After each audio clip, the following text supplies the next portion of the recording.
हरे कृष्णा। आज के भक्ति शास्त्री सेशन में आप सभी का स्वागत है। एक मिनट, दरवाजा और खिड़की बंद करता हूँ तो थोड़ी और अच्छे से आवाज आएगी आपको। एक मिनट।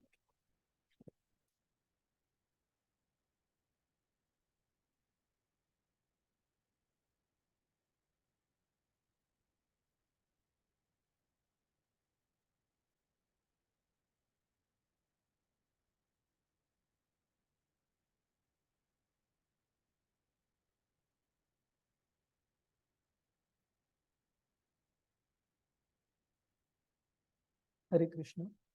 तो हमने पिछले बार किस मुद्दों पर चर्चा की थी, किसी को याद है? भक्ति के जो अलग अलग 64 सिद्धांत है, 64, उस पर हमने चर्चा की थी।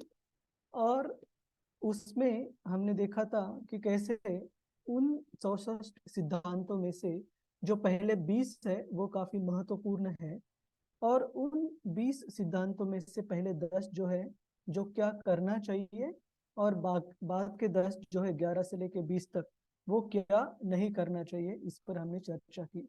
और बाकी उसके बाद भी जो भक्ति के 21 से लेके 64 मतलब अराउंड 44 जो सिद्धांत है वो हमने अलग अलग ग्रुप डिस्कशन में चर्चा की। तो इन 10 महत्वपूर्ण जो मुद्दे हैं, पहले जो किसी भी भक्त ने बड़े ध्यान से करने चाहिए, उसमें किसी को याद है कौन से मुद्दों पर हमने चर्चा की थी? किसके रिलेटेड है, किसके संबंधित है ये मुद्दे?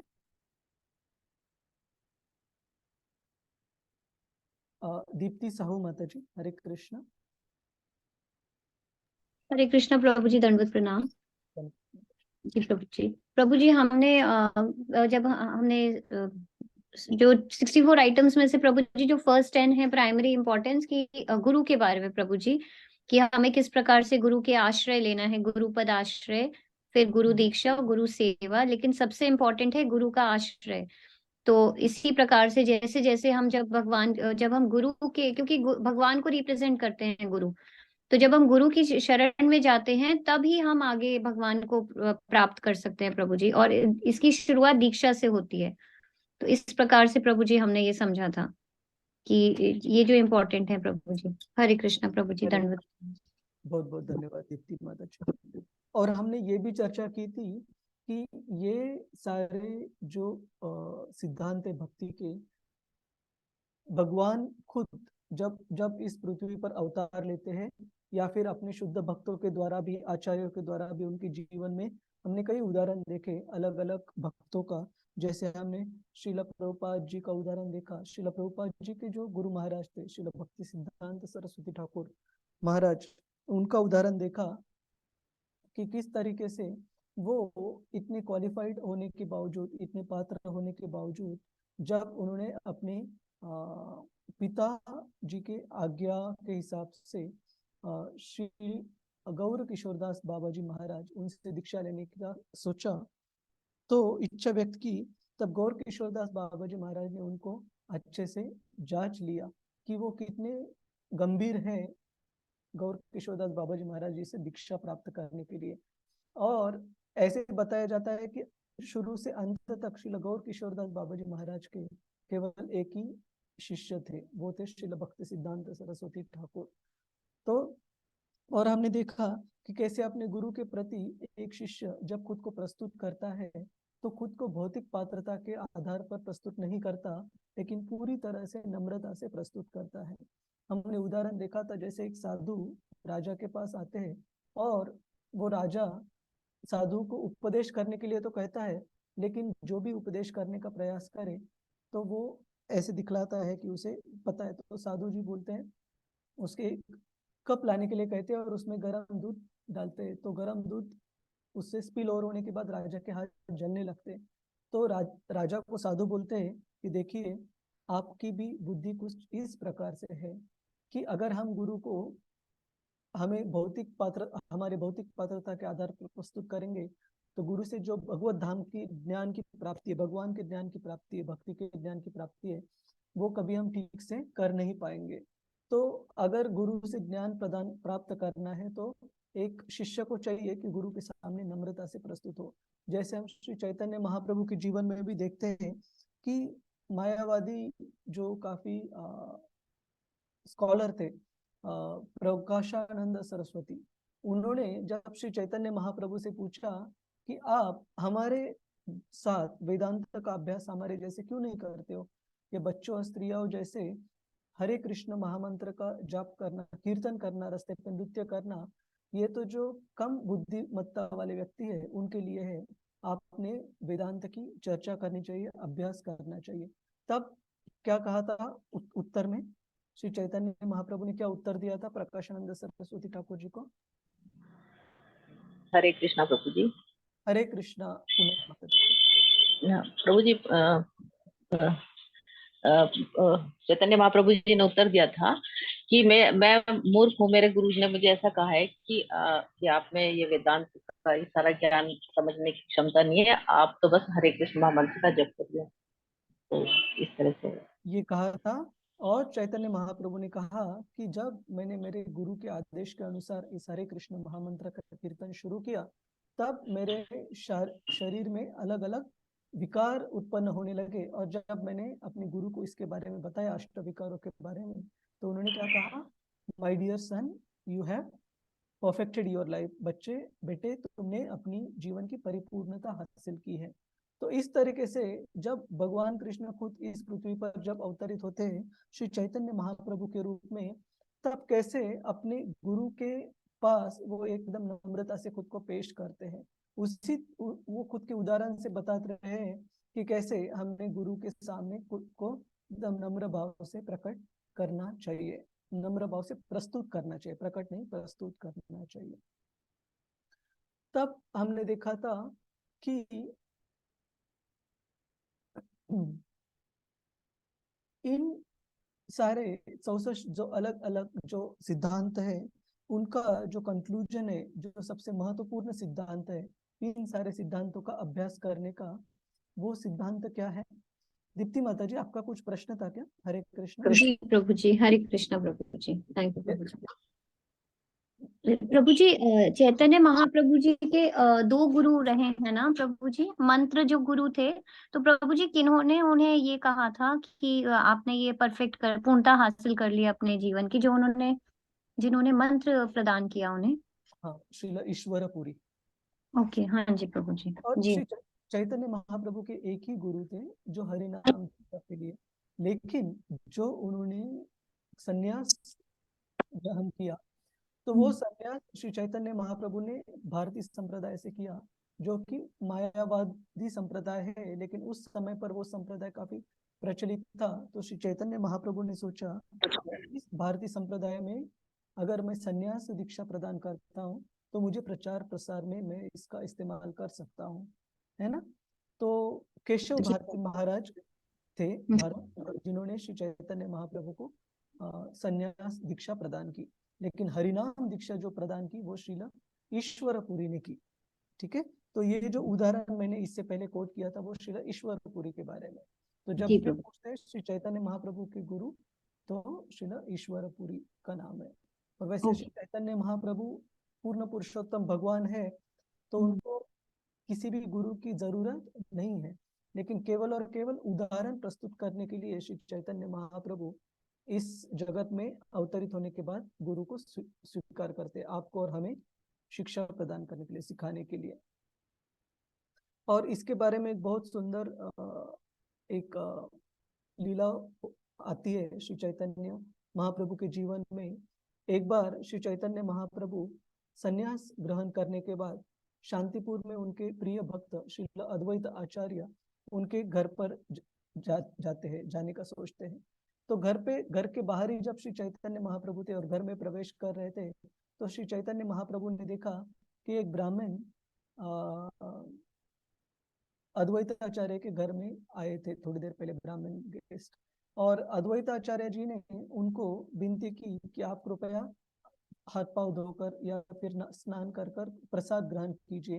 लेकिन उन्होंने कहा कि आपको मेरी 2 प्रश्नों का उत्तर देना होगा, तभी मैं आपके यहाँ कुछ प्रसाद, अन्न, पानी ग्रहण करूंगा। तो अद्वैताचार्य प्रभु ने कहा कि मैं आपके प्रश्नों का उत्तर जरूर दूंगा, लेकिन आप पहले प्रसाद ग्रहण कीजिए, आराम कीजिए थोड़ा, फिर हम चर्चा करेंगे। तो उन्होंने कहा नहीं, पहले आप मेरे प्रश्नों का उत्तर दीजिए, फिर मैं कुछ स्वीकार करूंगा। आदरातिथ्य। तो अद्वैत आचार्य जी ने कहा कि ठीक है, आप पूछिए प्रश्न। तो इस ब्राह्मण ने पूछा कि मुझे बताइए, सबसे पहला मेरा प्रश्न है कि श्री चैतन्य महाप्रभु के गुरु कौन है। तब अद्वैताचार्य जी के टोटल, जितना मुझे पता है, 6 बच्चे थे। तो इनमें से सबसे छोटे जो बच्चे थे, अच्युतानंद, वो बाहर खेल रहे थे और वो इतने छोटे थे कि उनके शरीर पर कपड़े भी नहीं पहने थे, उन्होंने, काफी छोटे बच्चे थे। तो जब उन्होंने अद्वैताचार्य जी ने ये प्रश्न पूछते हुए देखा ब्राह्मण से कि श्री चैतन्य महाप्रभु के गुरु कौन थे, तब उन्होंने सोचा कि पहले मैं जो उसका सरल उत्तर है, जो कि भौतिक तरीके से है, वो देता हूँ, और फिर आध्यात्मिक तरीके से मैं इनको समझाने की कोशिश करता हूँ श्री चैतन्य महाप्रभु कौन है। तो अद्वैताचार्य कहते हैं कि श्रील ईश्वरपुरी श्री चैतन्य महाप्रभु के गुरु है।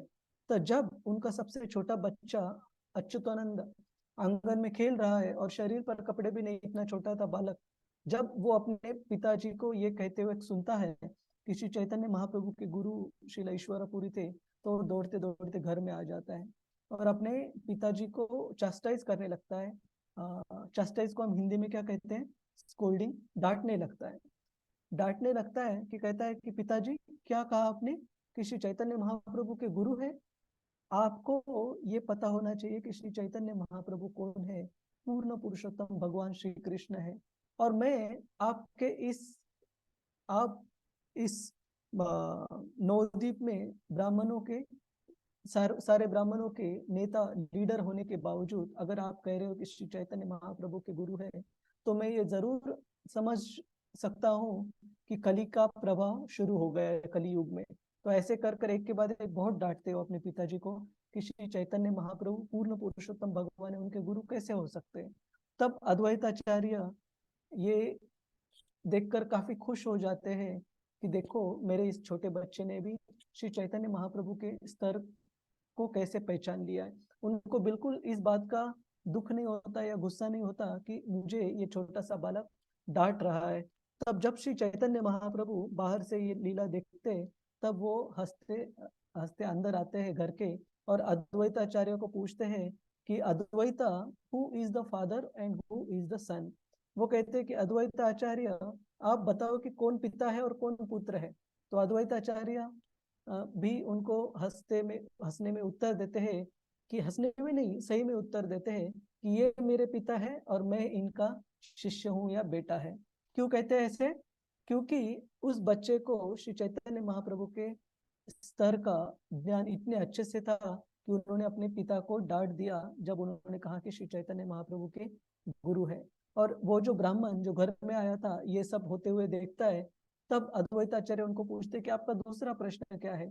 तब वो ब्राह्मण अद्वैताचार्य जी के जो बच्चा था इतना छोटा, अच्युतानंद, इसके भक्ति का स्तर देखकर उनको काफी अचरज होता है और वो कृतज्ञ भाव से वहां से निकलते हैं और वो कहते हैं कि मुझे मेरे सारे प्रश्नों का उत्तर मिल गया है। तो आनंद विभोर होकर वहां से निकलते हैं। तो इस प्रकार से हम देखते हैं कि श्री चैतन्य महाप्रभु पूर्ण पुरुषोत्तम भगवान कृष्ण होने के कारण उनको बिल्कुल जरूरत नहीं है गुरु का स्वीकार करने की, लेकिन केवल और केवल इस भौतिक जगत में लोगों को उदाहरण के तौर पर सिखाने के लिए वो गुरु स्वीकार करते हैं। और इन सारे जो भक्ति के 64 जो अलग अलग सिद्धांत, जो अलग अलग नियमों की हमने चर्चा की, ऐसे कहा जाता है इन सारे नियमों का जो अंतिम फल हेतु है, अंतिम प्रयोजन है, वो क्या है? कौन बता सकता है क्या प्रयोजन है सारे सिद्धांतों का, सारे नियमों का भक्ति के?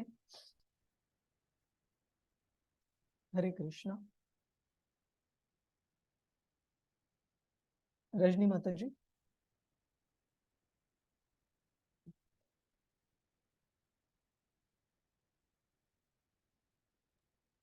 हरे कृष्ण प्रभु जी। हरे कृष्णा संजय प्रभु जी। यस प्रभु। भगवान से मिलना, भगवान के पास जाने का रास्ता ही है ना भक्ति। हाँ, भगवान को हमेशा याद करना और कभी भी उनको जीवन में भूलना नहीं। इसके लिए काफी सुंदर श्लोक आता है, स्मर्तव्य सततम विष्णु विस्मर्तव्यो न जातुचित सर्वे विधि निषेधा स्युर एतयोर एव किंकरः। कि भक्ति के जो सारे नियम है, जो डूज एंड डोंट्स है, क्या करना चाहिए क्या नहीं करना चाहिए, क्या निषेध है, इन सारे जो नियमों का जो सार है वो क्या है, भगवान कृष्ण को हमेशा याद रखना और उन्हें कभी भी भूलना नहीं। ये बाकी के सारे नियम, बाकी के सारे सिद्धांत इस मुख्य नियम के दास है। तो हम आगे बढ़ते हैं, आज की चर्चा को शुरू करते हैं। हरे कृष्ण। तो अध्याय क्रमांक 7 में आपको स्लाइड दिख रही है माता जी, प्रभु जी? जी प्रभु जी। ठीक है, दिख रही है। हरे कृष्ण। हरे कृष्ण। तो अध्याय क्रमांक 7 में भक्ति के 64 सिद्धांतों की चर्चा करने के बाद श्रील रूप गोस्वामी 8वें अध्याय में अलग अलग अपराधों के बारे में चर्चा करते हैं, जो कि एक भक्त ने, जो कि गंभीर है, आध्यात्मिक जीवन में आगे बढ़ने के लिए इनका ध्यान रखना चाहिए। तो ये हम अलग अलग अध्याय, सॉरी, ये अलग अलग अपराध श्रील रूप गोस्वामी बताते हैं। इसमें सेवा अपराध आता है। सेवा अपराध बाकी 32 पूरक वैदिक जो ग्रंथों में दिए हैं उनमें दिए गए अपराध, जो 29 उसके बाद आते वराह पुराण में दिए गए अपराध, और 8 अन्य नियम, और इसके बाद नामापराध की सूची भी जो पद्म पुराण में आती है, श्रील रूप गोस्वामी प्रस्तुत करते हैं। तो इस प्रकार से हम देखते हैं आगे जाने से पहले कि कैसे श्री चैतन्य महाप्रभु के जो प्रिंसिपल मुख्य शिष्य थे, वृंदावन के 6 गोस्वामी, उन्होंने अलग अलग शास्त्रों का सार लेकर कैसे भक्ति के लिए जो भी तत्व है, जो भी मार्गदर्शक तत्व है, वो आपको मुझे सारे मनुष्य जाति के लिए प्रदान किए हैं उनके लिखान में से, उनके ग्रंथों में से। तो देखते हैं कि सेवा अपराध और नाम अपराध ये अलग अलग से कौन से हैं और किस प्रकार से हमने खुद की भक्ति की लता को, लता मतलब जो एकदम छोटा सा पौधा रहता है उसे क्या कहते हैं हम? लता ही कहते हैं प्रभु जी। हाँ, क्या कहते हैं? लता, लता ही कहते हैं, छोटा पौधा। भक्ति लता। तो भक्ति लता मतलब जो क्रीपर है हमारी भक्ति का, कि वो इतना नाजुक है कि ऐसे छोटे से क्रीपर को अगर हम हाथ से भी अगर केयरफुल नहीं है तो उसे हम हानि पहुंचा सकते। इसी प्रकार से ये जो अलग अलग अपराध श्रील रूप गोस्वामी जी ने दिए है वो हमारी भक्ति के लता का, भक्ति लता बीज का संरक्षण करने के लिए है। तो हम अभी देखेंगे अलग अलग सेवा अपराध जो श्रील रूप गोस्वामी देते हैं हमारी भक्ति में रक्षा करने के लिए। इनसे हमें बचना जरूरी है। तो 8वें, आप सभी के सामने अपना अपना किताब है, नेक्टर ऑफ डिवोशन भक्ति रसामृत सिंधु। जी जी प्रभु जी जी। प्रभु जी। उसमें से अध्याय क्रमांक 8 खोलिए और एक बार हम देखते हैं कि भक्त कितने हैं। 2 ग्रुप में हम डिवाइड करेंगे, तो उसको एक बार रिव्यू कीजिए और फिर हम उस पर चर्चा करेंगे। जो सेवा अपराध दिए गए हैं, सेवा अपराध का मतलब है कि हमारी भक्ति के तत्वों का पालन करते वक्त, चाहे हम मंदिर में रहे मतलब मंदिर में जाए या घर पर रहे, भगवान की भक्ति में हम सेवा करते वक्त कौन से चीजों का हमने ध्यान रखना चाहिए सेवा अपराध से हमें बचने के लिए। तो हम यहाँ पर 2 ग्रुप बनाएंगे और आपको अराउंड 7 से 8 मिनट देंगे। तो पहले ग्रुप में नहीं, 1 से लेकर 16 सेवा अपराध की रुचि, उस पर चर्चा कीजिए, और दूसरे ग्रुप में 17 से लेकर 32, टोटल 32 सेवा अपराध श्रील रूप गोस्वामी प्रस्तुत करते हैं 8वें अध्याय में। किसी का कुछ सवाल है इस पर? हरे कृष्णा। नहीं प्रभु जी। ठीक है, ठीक है, 1 मिनट दीजिए मुझे।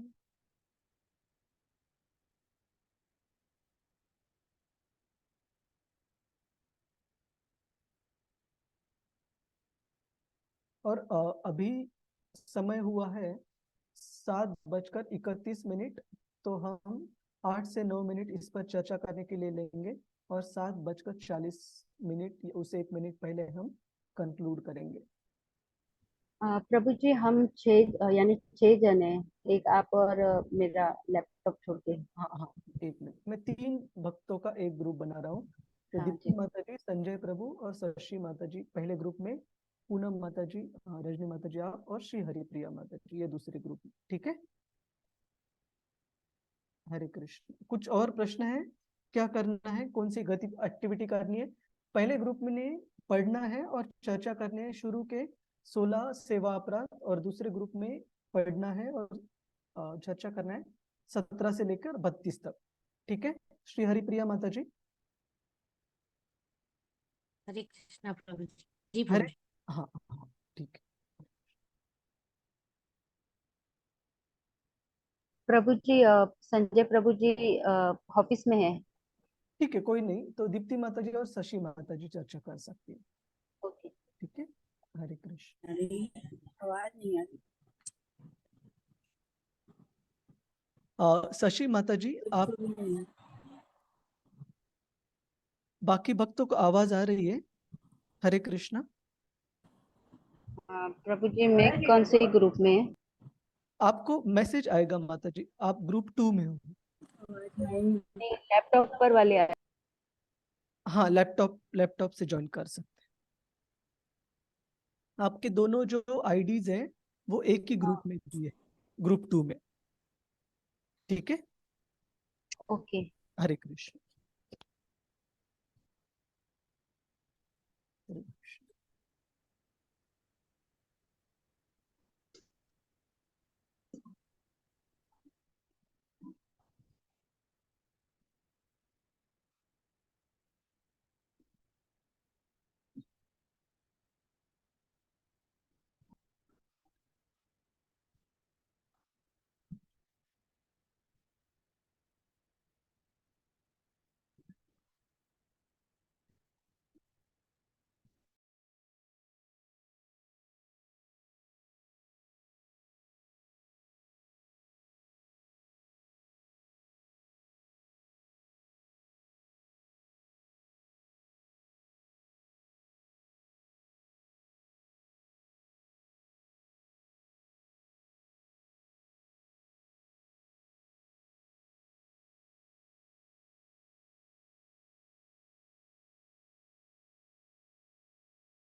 हरे कृष्णा।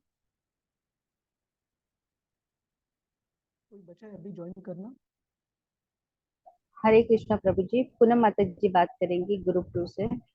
ओके, तो मुझे सबसे पहले ग्रुप 1 से पूछना था, दीप्ति माता जी और शशि माता जी और संजय प्रभु, कि आपको अभी जो आपने सेवा अपराध चर्चा की है, जो पढ़े 1 से लेके 16, तो उसमें से आपको कौन सी चीज पता चली दीप्ति माता जी? हरे कृष्णा प्रभु जी, दंडवत हम्म, प्रणाम प्रभु जी। जब ये पढ़ा था ना फर्स्ट टाइम, तो ये नहीं पता था कि हमें ना भगवान जी के सामने बोलना नहीं चाहिए। तो प्रभु जी कभी कभी क्या होता है, हम मंदिर क्लीन कर रहे होते हैं तो भी हम बातें करते रहते हैं जैसे फैमिली से। तो और भगवान की मतलब जब हम पूजा स्टार्ट कर रहे होते हैं या जो भी है, लेकिन प्रभु जी हम घर में भी मतलब अब ये नियमों का पालन करने लगे हैं। और मंदिर में ऐसा होता है, हम जाते हैं लेकिन लोगों से मिलते हैं तो बातें करते हैं। तो प्रभु जी बातें नहीं करनी चाहिए, क्योंकि हम वहां तो खुद भगवान से बात करने जा रहे हैं, उनके दर्शन लेने जा रहे हैं। तो हमें भगवान से जुड़ने की कोशिश करनी चाहिए प्रभु जी। तो इस प्रकार की चीजें हैं प्रभु जी। और प्रभु जी एक और चीज है, जैसे हम प्रसाद लेते हैं, मंदिर में लेते थे पहले, तो प्रभु जी हम खा लेते थे, हमें ये नहीं पता होता था कि भगवान जी के सामने प्रसाद को लेते मतलब लेते हैं लेकिन खाना नहीं चाहिए। तो प्रभु जी ये भी नहीं पता था जी। हरे कृष्णा प्रभु जी।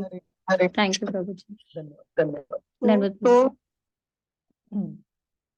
जो बातें नहीं करनी चाहिए वो जो नियम है, इसका मतलब है कि जो भौतिक मुद्दों के ऊपर बातें नहीं करनी चाहिए, लेकिन भगवान के उनके बारे में इको आ रहा है मतलब, हाँ, उनके बारे में बात करना बिल्कुल सही है। उसमें कुछ जैसे श्रीमद् भागवतम क्लास भी डीटीज अर्च विग्रह के, भगवान के अर्च विग्रह के सामने ही होता है। तो बातें अगर करनी है, वचन बोलने हैं, तो भगवान के सेवा के बारे में, भगवान के बारे में, उनके नाम रूप गुण लीला के बारे में होने चाहिए। भौतिक मुद्दों के बारे में प्रजल्पा नहीं करना चाहिए। और एक महत्वपूर्ण मुद्दा हम देखते हैं, नियम जो 1 से लेकर 16 दिए गए हैं, कि जो अर्च विग्रह है भगवान की, उनकी हमने हमेशा कैसे आदर से बर्ताव होना चाहिए। जैसे उनके सामने किसी को जोर से बात भी नहीं करनी चाहिए, डांटना भी नहीं चाहिए, चाहे वो घर का छोटा सदस्य, खुद का बच्चा क्यों ना हो। लेकिन भगवान के अर्च विग्रह के सामने किसी का अनादर या उसे डांट नहीं देनी चाहिए। ठीक है, काफी जी डिसरिस्पेक्टफुल। प्रभु जी। और भगवान के अर्च विग्रह के सामने बाकी भी दिए गए किस तरीके से हमें खुद को पेश आना चाहिए। और प्रसाद लेने की जो विधि है वो किसी किसी घरों में होता है। देखिए कि अगर भगवान के लिए जगह, अगर हॉल में ही लिविंग रूम है, भगवान का मंदिर भी है, और काफी सारे चीजें एक ही छोटे से घर में अगर मैनेज करने पड़ रही हो, तो शायद इसमें से कुछ नियमों का पालन करना थोड़ा मुश्किल हो सकता है। लेकिन इसमें से प्रमुख नियम कुछ है और गौण नियम कुछ है। लेकिन हमने जितना शक्य हो ये जरूर प्रयास करना चाहिए कि भगवान को कैसे आदर पूर्वक हमारा बर्ताव होना चाहिए। तो डिटेल्स थोड़े थोड़े डिफर कर सकते हैं। जैसे मैंने कहा, एक ही रूम में अगर लिविंग रूम है, हॉल है, भगवान का मंदिर भी है, तो थोड़ी दिक्कत हो सकती है ना। लेकिन सारे जी नियमों में हरे कृष्णा, सारे नियमों में श्रील प्रभुपाद जी बताते हैं सबसे महत्वपूर्ण नियम जो, तो हमने देखा कि भगवान का हमेशा स्मरण करना, कभी भी विस्मरण नहीं करना, और भगवान के नाम का जप करना। तो बाकी नियम है वो बहुत महत्वपूर्ण है भक्ति के लिए, लेकिन वो इस नियम के गौण नियम है। तो अभी हम ग्रुप 2 से भी भक्तों को बोलने के लिए कहेंगे। पूनम माता जी, हरे कृष्णा।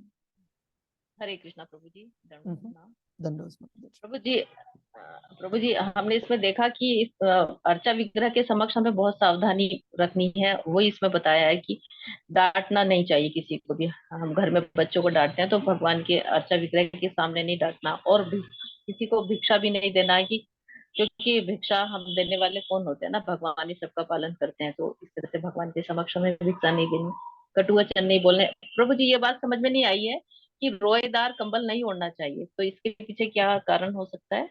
नंबर कौन सा माता जी? 20 नंबर है प्रभु जी। हाँ, one should not wear a fur blanket. Fur जी ब्लैंकेट क्योंकि वो प्राणियों के इससे बना रहता है ना माता जी। अच्छा, पर जी जी जी देखिए, अच्छा ठीक आप कोई पूछ सकता है कि जैसे चामर जो रहता है मंदिर में, वो भी तो यॉक नाम का जो प्राणी रहता है हिमालय में मिलता है है। उसके। कौन सा प्रभु जी? यॉक, वाई ए टॉप, अच्छा जी जी ए स्पेलिंग।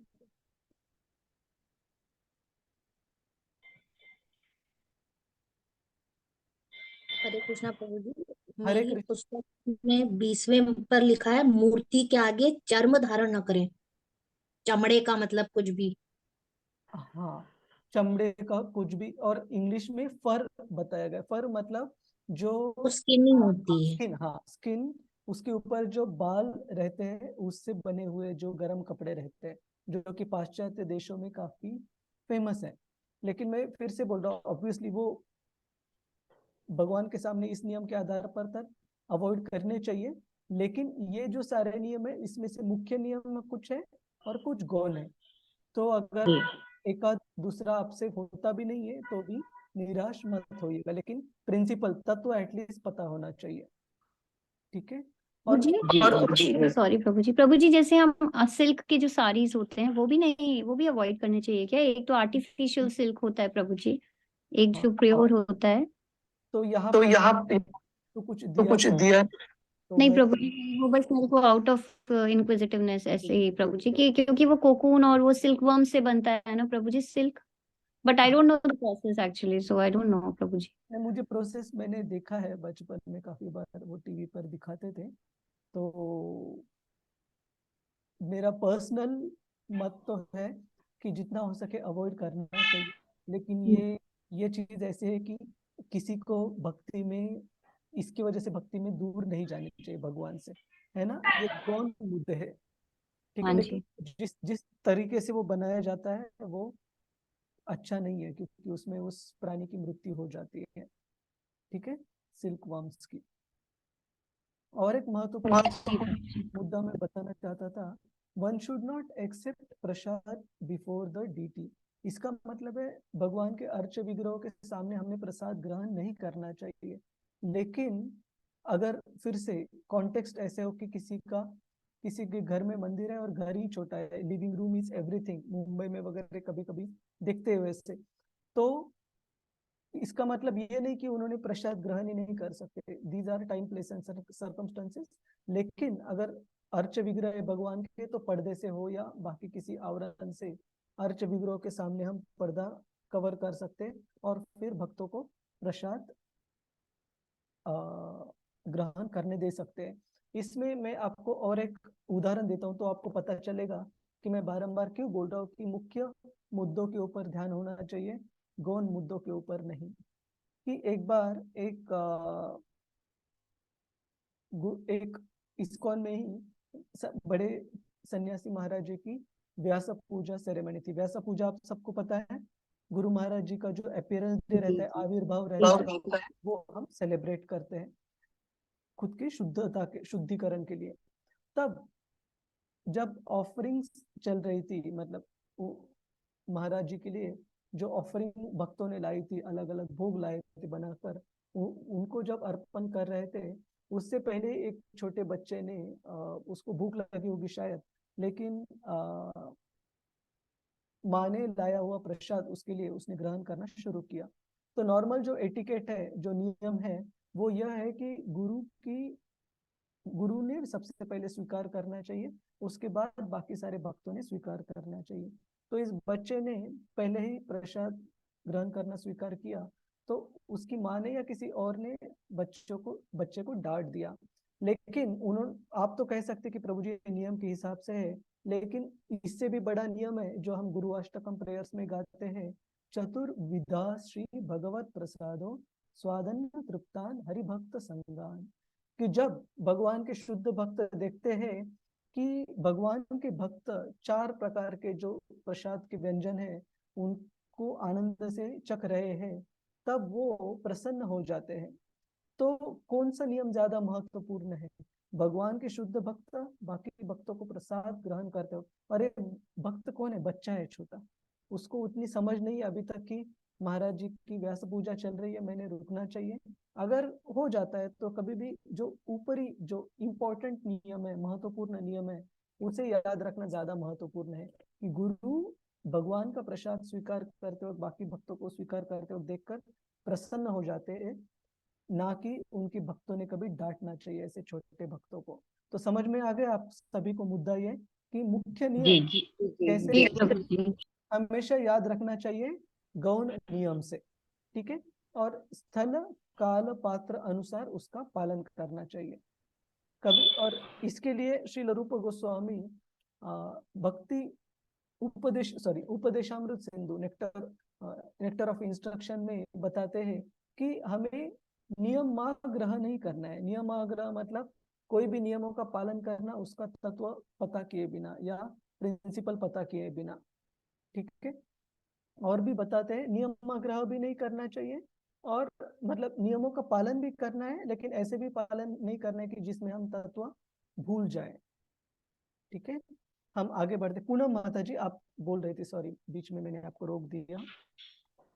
जी जी प्रभु जी।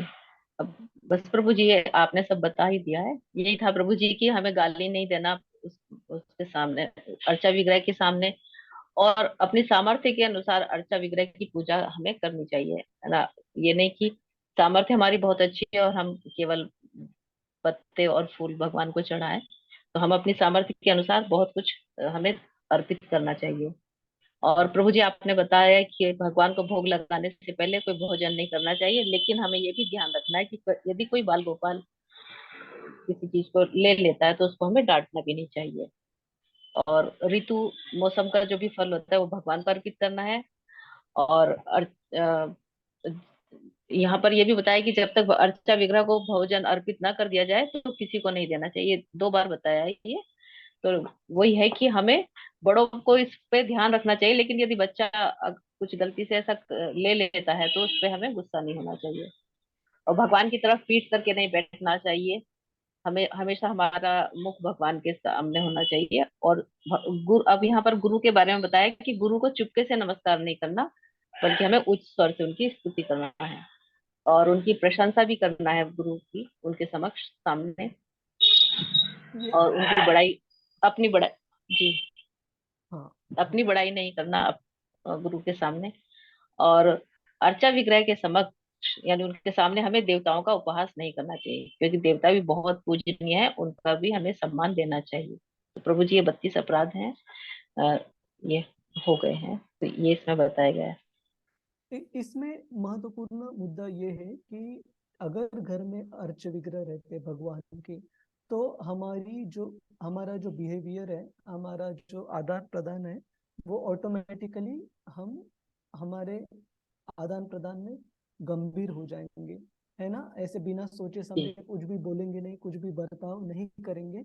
और यहाँ बताया गया है कि भगवान के सामने किसी बच्चे को भी या खुद के स्पाउस को भी किसी को भी डांटना नहीं चाहिए, ठीक है। जी और महत्वपूर्ण मुद्दा है कि स्पेसिफिकली गृहस्थों के लिए, और ये हम सभी पालन कर सकते हैं कि गृहस्थों के लिए बताया गया है कि जितना हम अच्छे से अच्छे चीजें भगवान को अफोर्ड कर सकते हैं, जितने हमारी कैपेबिलिटी के हिसाब से हम भगवान को अच्छे से अच्छे चीजें अर्पण कर सकते हैं, उतने अच्छे से हमें प्रदान भगवान को करनी चाहिए। इसी के लिए गृहस्थों के लिए बताया गया, हाउस होल्डर्स के लिए, कि जो भी फेस्टिवल्स आते हैं भगवान के, जैसे अगर हम वैष्णव कैलेंडर देखेंगे तो ऑलमोस्ट हर एक महीने में अलग अलग फेस्टिवल है। जैसे हम फेब्रुवरी अगर देखेंगे तो समझो नित्यानंद त्रयोदशी, मार्च अगर देखेंगे तो गौर पूर्णिमा आ जाएगी, फिर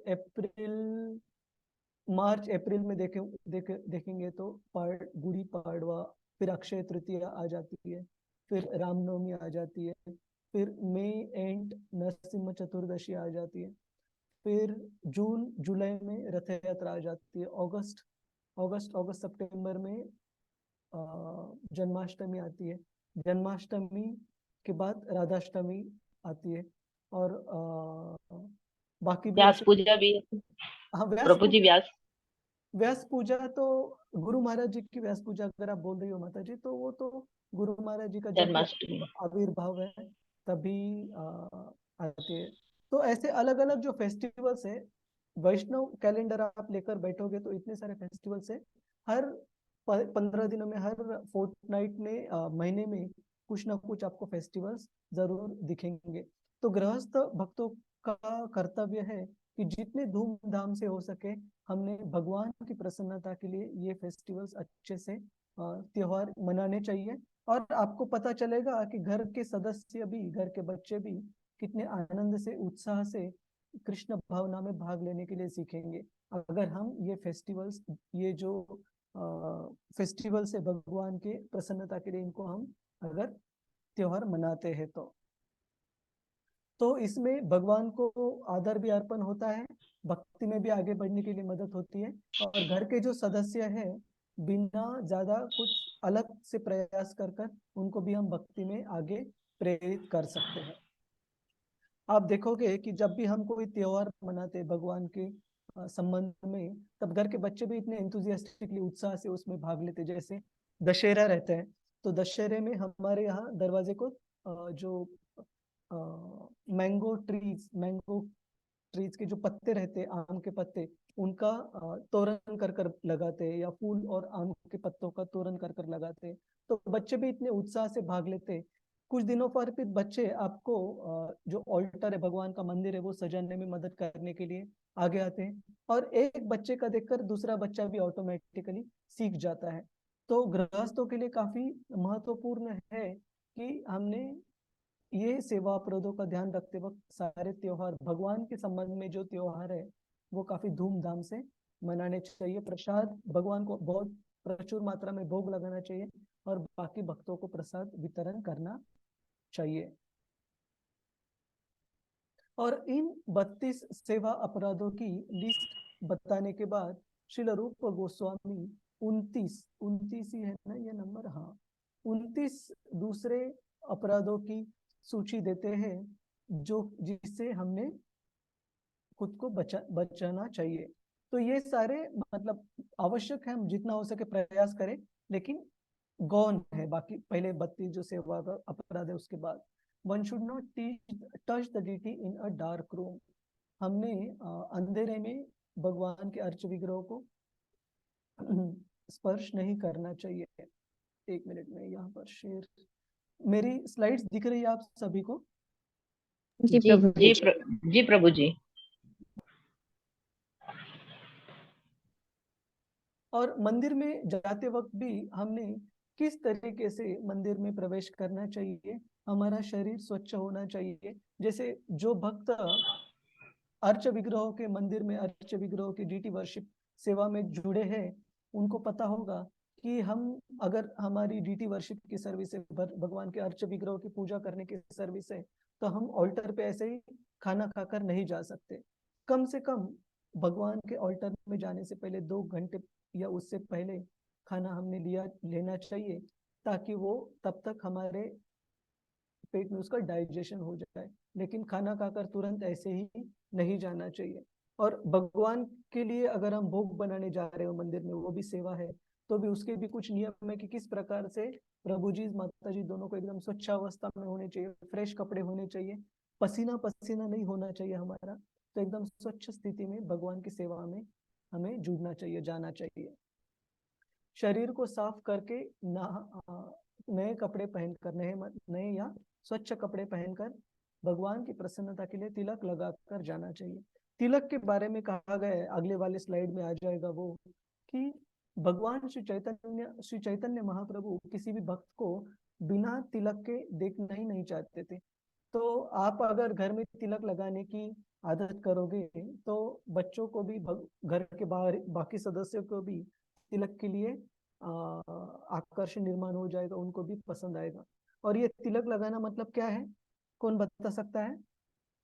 हमारे शरीर को भगवान के नाम स्मरण कर कर तिलक लगाने का महत्व क्या है? प्रभु जी, हरे कृष्ण प्रभु जी। कृष्ण हरे कृष्ण। यस माता जी। जी माता जी बोल रहे थे। माता जी आप बोल रहे हैं क्या? नहीं नहीं, प्लीज बोलिए माता जी प्रभु जी,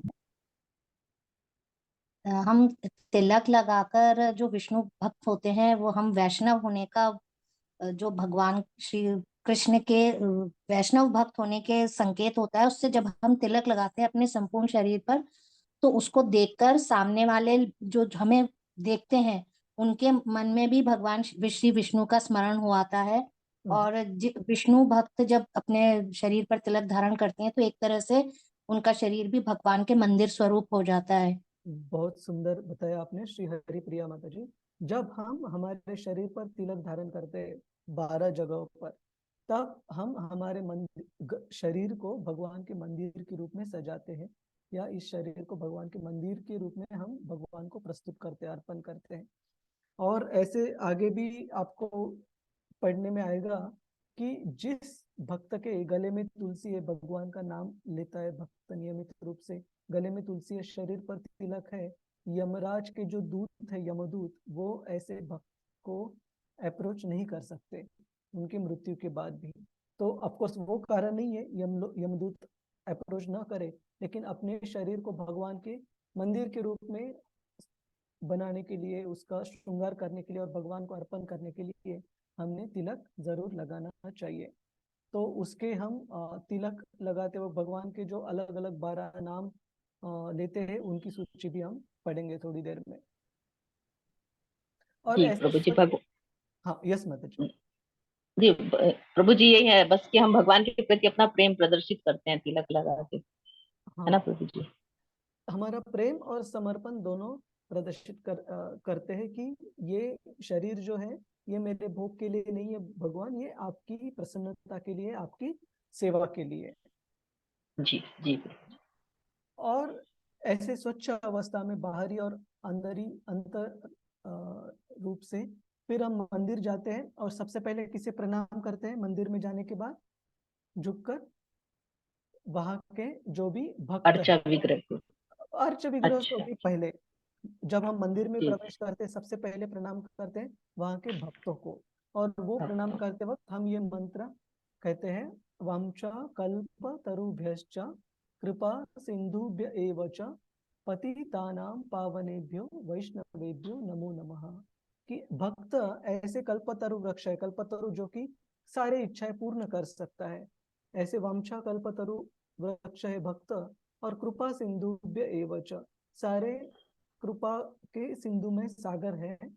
पतितानाम पावनेभ्यो, और हमारे जैसे पतित जीवों की भी वो उद्धारक है, पावन करने वाले भक्त है। ऐसे भक्तों को, वैष्णवों को और वैष्णवियों को, माता जी को मैं नमन करता हूँ, प्रणाम अर्पण करता हूँ।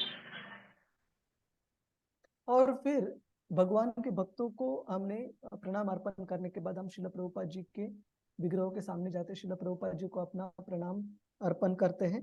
और फिर श्रील प्रभुपाद जी को क्या प्रार्थना करते हैं? नमः ओम विष्णु पदाय कृष्ण प्रेष्ठाय भूतले श्रीमते भक्ति वेदांत स्वामी इति नामिने नमस्ते सरस्वते देवी गौरवाणी प्रचारिणी निर्विशेष शून्यवादी पाश्चात्य देशतारिणी। तो ये शिला प्रभुपाद जी का प्रणाम मंत्र है। हम शिला प्रभुपाद जी को पहले प्रणाम मंत्र अर्पण करते हैं, और जिन किन्हीं भक्तों की दीक्षा हुई हो वो सबसे पहले हमारे गुरु के प्रणाम मंत्र को उच्चारण करते हैं, और फिर शिला प्रभुपाद जी के प्रणाम मंत्र को गुरु के प्रणाम मंत्र के बाद उच्चारण करते हैं।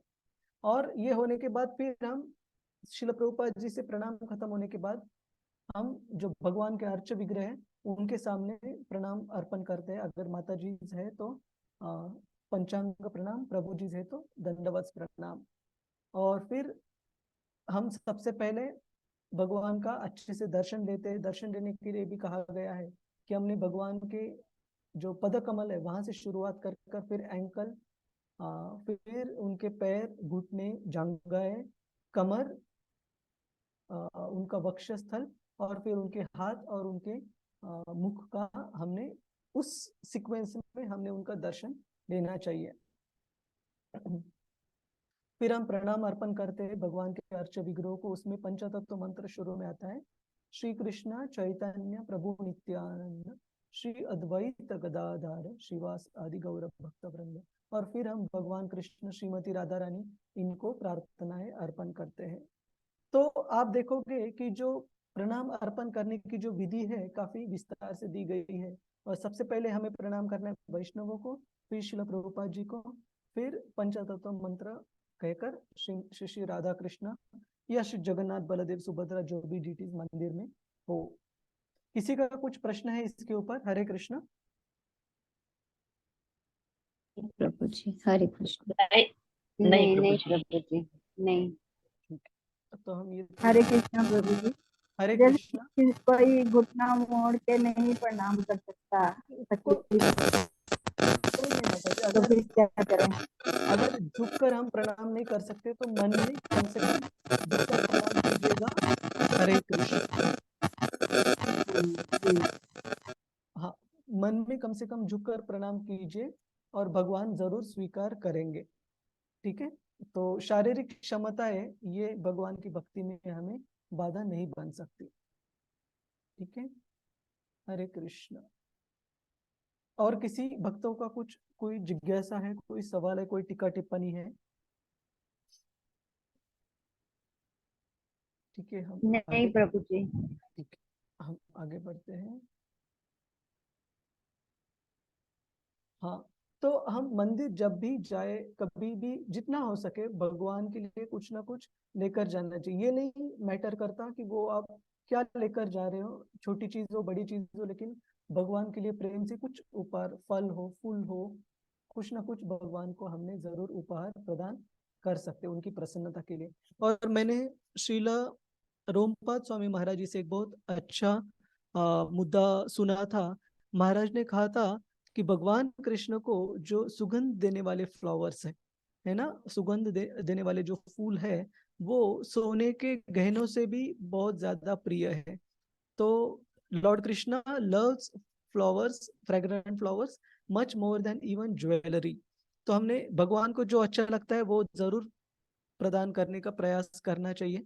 जैसे शनिवार शाम को यहाँ के मंदिर में मेरी ये सेवा रहती है, शयन आरती सेवा रहती है, जिसमें शयन आरती होने के बाद भगवान के लिए बेड बनाकर उनको अलग अलग उपहार अर्पण कर कर फिर सुलाया जाता है। तो मैंने यहाँ के जो हमारे हेड पुजारी है श्रीला बालकृष्ण प्रभु जी, उनसे सुना था कि जगन्नाथ जी को जो जैस्मिन फ्लावर्स है, जैस्मिन फ्लावर्स को हम मोगरे, मोगरे कहते हैं ना माता जी हिंदी में, जैस्मिन को चमेली प्रभु जी।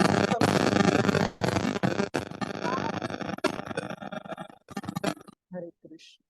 तो जो भी ये सुगंधी फ्लावर है, जैस्मिन हो उसे हिंदी में आप जो भी कहते हो, वो काफी प्रिय है। तो मैं जब भी जाता हूँ फैमिली के साथ तो ये जरूर याद करता हूँ कि जितना हो सके मार्केट में अगर मिलता है जैस्मिन फ्लावर, तो बिल्कुल, यहाँ सिंगापुर में मिलते हैं अच्छे से फ्लावर, सुगंधी फ्लावर, तो जरूर लेके जाएंगे। जगन्नाथ जी को प्रिय है तो बिल्कुल लेकर जाएंगे। तो आपका जो भी कैपेबिलिटी हो उसके हिसाब से भगवान के लिए कुछ ना कुछ लेकर, हमें उपहार लेकर जाना चाहिए।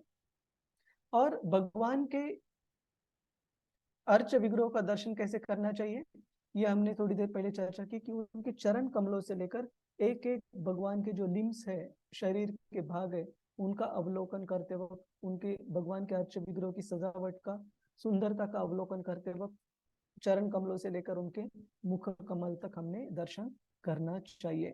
दीप्ति माता जी, हरे कृष्ण।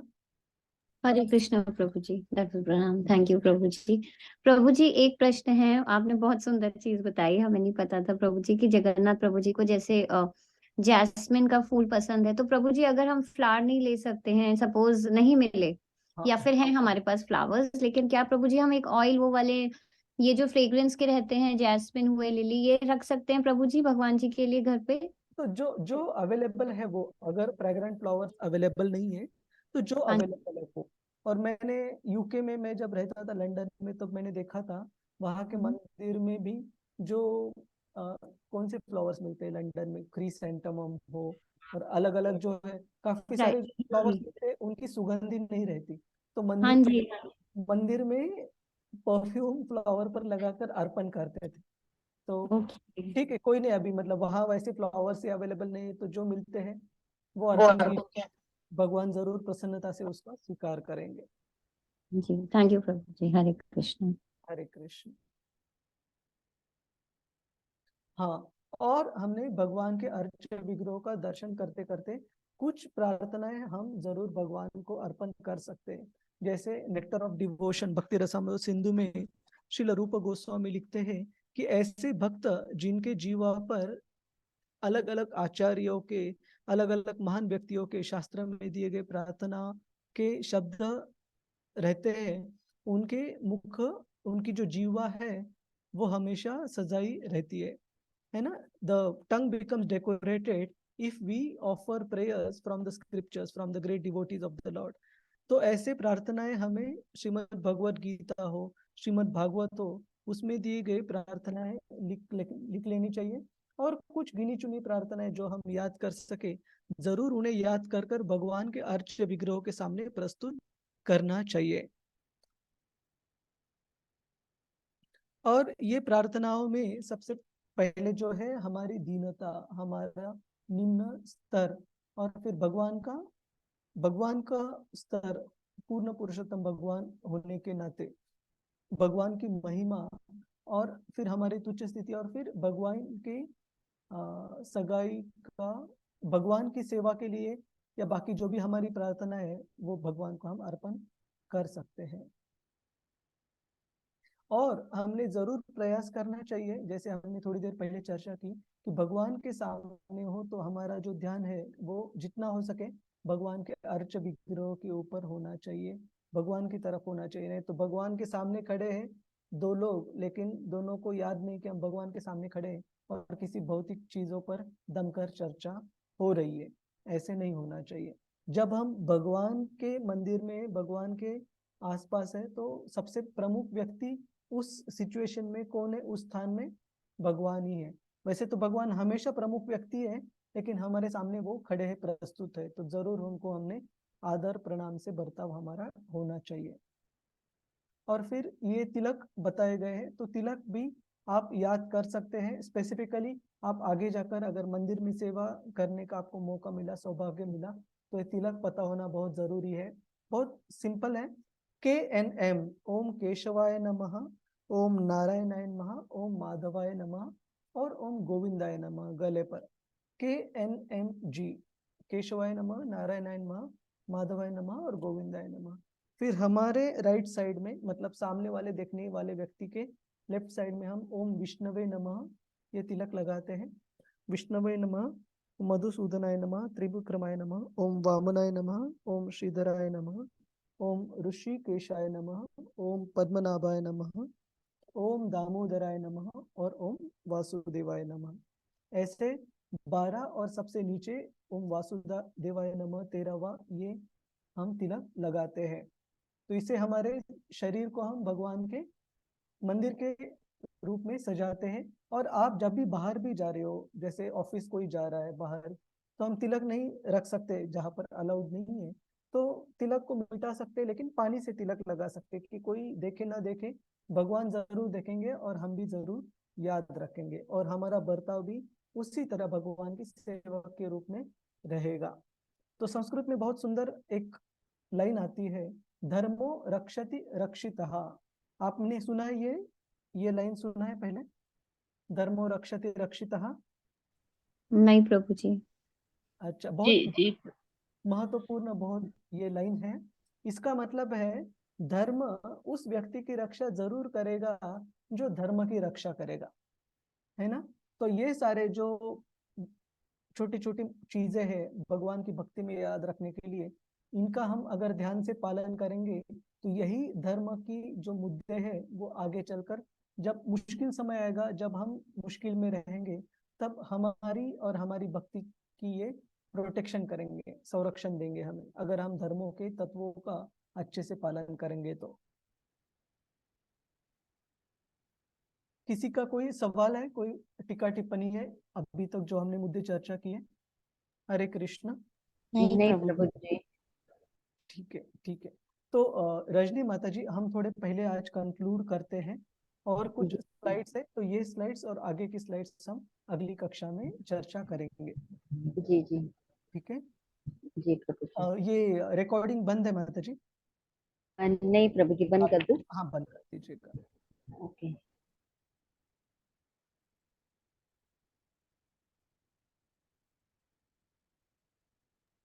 हरे कृष्ण। प्रभु जी, हरे कृष्णा। प्रभु जी, प्रभु जी, ये वाक्य बहुत सुंदर लगा मुझे कि ये जो भगवान की प्रार्थनाएं हम याद करते हैं तो भगवान हमारी जिह्वा पर को डेकोरेट करते हैं, हमारी जिह्वा हमेशा डेकोरेट रहती है। इसी